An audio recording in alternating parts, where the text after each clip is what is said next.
Marvel, Marvel, Marvel. You never fail to disappoint. Every time that you think Marvel is just going to get worse, they actually do. Now, Marvel is out to destroy anybody and anything connected with them. That's the only conclusion one can come to. You look at what they've done to Peter Parker, Spider-Man. They completely ruined his life.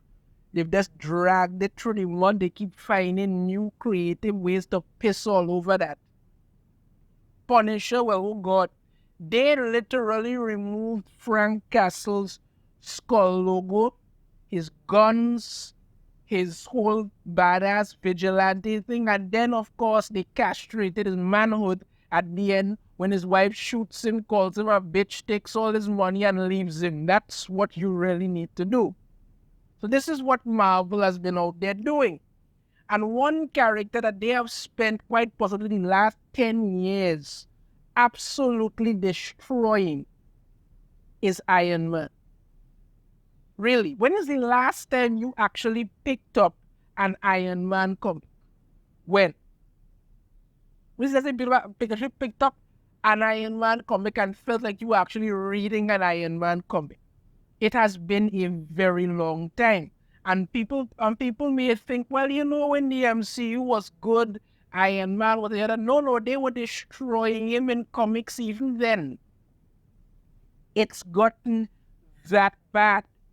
They've put writers to write Invincible Iron Man, have just destroyed it. They had that Christopher Kent write well, pretty much piss all over the character, and there are a slew of them come after. Last time around, Tony Stark, I think he was dating Hellcat or something, and he wanted to marry her, and she basically just made him into a whiny little bitch and just, refused to marry him. And all kind of drama. It's not good. Well, Tony Stark is getting married once again to Emma Frost. Now, they would like you to believe that this is something, long in coming, when it isn't. Ever since I first saw this whole thing with Tony Stark and Emma Frost getting married, I knew it was gonna be crap. I was originally going to do a video when it first came, but I decided to wait and get some more information and see what's going on, and then we could move forward, because boy oh boy, have they decided to really cock Tony Stark in this one. Before I get into what's happening with him, let's get a bit of background on what's led up to this as best as possible. Firstly, this article here from Bounding Into Comics. Marvel Comics to marry Tony Stark and Emma Frost in upcoming X-Men and Invincible Iron Man crossover event. In keeping up their addiction to using super-powered weddings as a marketing gimmick, Marvel Comics has announced that their next such attempt to boost sales will see Tony Stark enter into an almost assuredly temporary matrimony with the X-Men's resident diamond-skinned psychic Emma Frost. Yeah. Everybody knows this is going to be temporary as hell, the same way Ms. Marvel's death was literally will be so shocking. Then the following month she was back. No. This is pretty much just basically a marriage of convenience or some kind of business deal, basically. That's what it is. Get into more info here. Yeah, this was the cover that they showed. He and Emma there walking down the aisle and all of this nonsense. Yeah, because he was supposed to care about that. As seen in the recent pages of each hero's respective books, times have once again taken a turn for the worse for both the Armored Avenger and the former White Queen. For Tony, his bad luck has materialized in the form of a hostile takeover of his current technology-producing enterprise Stark Unlimited. Current X-book antagonist Kelvin Phelan Heng, a human scientist who has augmented his own body in order to take back what he believes is mankind's rightful place at the top of the planet's evolutionary ladder, Heng has spent the last few issues of Invincible Iron Man Volume 5 both ruining Tony's finances and using his Ironman technology to develop a new generation of anti-mutant sentinels. This is not the first time Iron Man has lost his company. This has happened. This has happened to Tony Stark like about probably like 5 times by now. This is nothing new. This is somebody Iron Man Sentinel things that are haunted on a mutant. Meanwhile, as recounted in the X-Men Hellfire Gala 2023 one-shot, things aren't faring any better on Krakoa.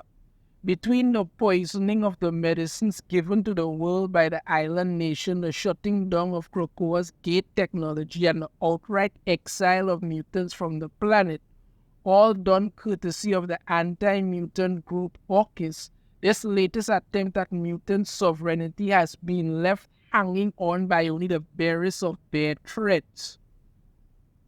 With both Tony and Emma both facing down the end of the universe's metaphorical barrel. Next month, X-Men Volume 6, number 26, and Invincible Iron Man Volume 5, number 10 will see the pair say I do in an ostensible attempt to fight back against their current situations. Why? Because apparently that's supposed to work. This is the synopsis for it. Krakoa has fallen, and for the first time in ages, the X-Men have their backs against the wall. Isn't the X-Men having their backs against the wall kind of their whole thing? I mean, they were mutant outcasts. Whatever. Right. Fall of X calls for bold new alliances, and as Emma Frost and Tony Stark's Hellfire Club partnership strengthens, so will their romantic feelings. What romantic feelings? They hooked up like once a couple of years ago, and then at the Hellfire Gala, he was checking out Emma Frost, same as every other man there. But apparently, the one, what do you think? This is some big thing that has been bubbling for years. First in X-Men number 26, the X-Men are taken aback by Tony's shocking proposal, as well as Emma's answer of yes. Then readers are cordially invited to the wedding of Anthony Edward Stark and Emma Grace Frost in Invincible Iron Man number 10. Come join the lucky couple as they exchange vows. Attire is Hellfire, formal CUCKS raids to follow. Yeah, that's fascinating. Now let me get to the really ridiculous part of what they're going to be doing. Yeah, this article, right? From Screen Rat. It starts off, wait, is Marvel really changing Iron Man's civilian name to Tony Frost? Yes. Yes, people. Say hello to Mrs. and Mr. Frost. You understand me? He's taking her name, right? Because that's the new age thing. I don't understand what kind of crap this is supposed to be, because you know, if your partner both of you are telling you, listen now, bro, I ain't married, but I'm taking my wife's name. You're like, the earth with you. Come on now. What the hell? I mean, unless he has a really crappy name, like, you know, I don't know, Dick Burger or something like that, then fine. But come on, it's ridiculous. Get into this information here. Let me get to the part about it. I already go through all of that. Right. This is it, the Invincible Iron Man number 10. This is the cover. Introducing Mrs. and Mr. Emma Frost. You're really cooking that hard. And they're using variant covers, kind of like what happened with Spider-Man. With Spider-Man and Mary Jane got married. You know, here they are in civilian attire. And then, no, wait, let me show you. It's the other, we'll show you it here, right. Here they are in the superhero attire here, right? And then here they are in civilian attire. Yeah, so they're doing that nonsense, right? Let's get back to this.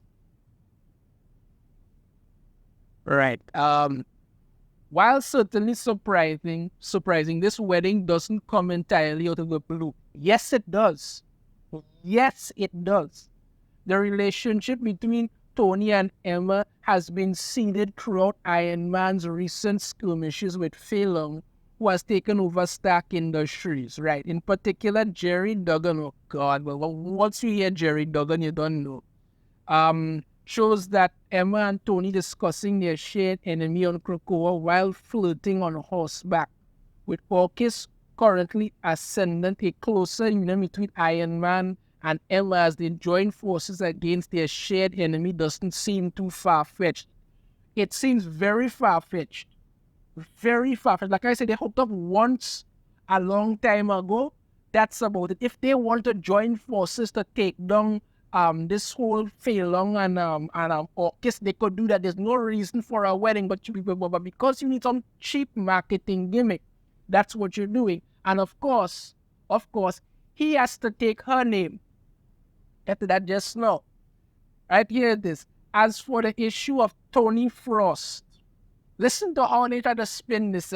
There are valid reasons why Tony might want to distance himself from the Stark legacy for good. Why? I mean, they already put it into the conversation that, Tony isn't actually a Stark. He's just some orphan that Howard Stark picked up who happens to look exactly like him. But regardless of it, the Stark name holds more prestige. Tony Stark has made the Stark name what it is. He's an Avenger. He's an engineer. He's one of the smartest people in the world. He has many businesses. A multi-billionaire. What the hell does Emma Frost and the X-Men have other than it being mutants? Yes, don't get me wrong. Emma has money and her family, but Stark is a much more popular name. But no, because they want to do this, that's what they do. And Jerry Duggan probably took his wife's last name too, so why not? If he has a wife, certainly.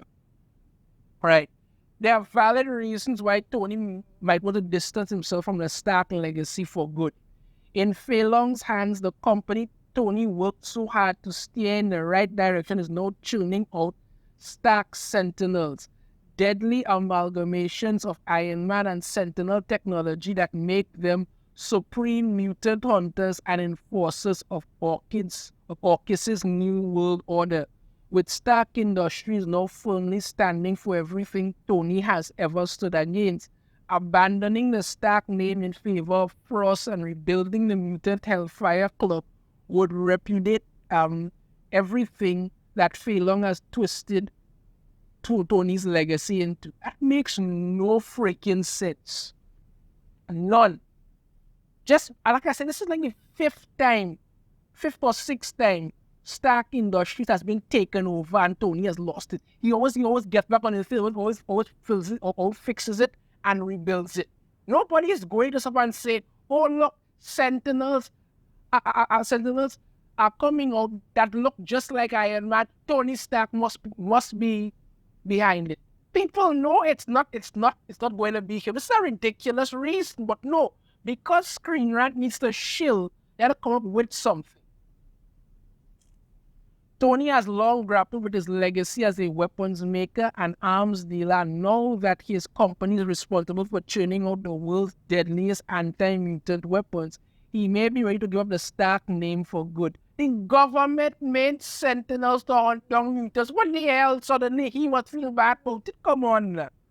Changing his name would cement his affiliation with the Marvel's mutants and heroes, a welcome shift when one considers his propensity for falling on the wrong side of Marvel's Civil War events.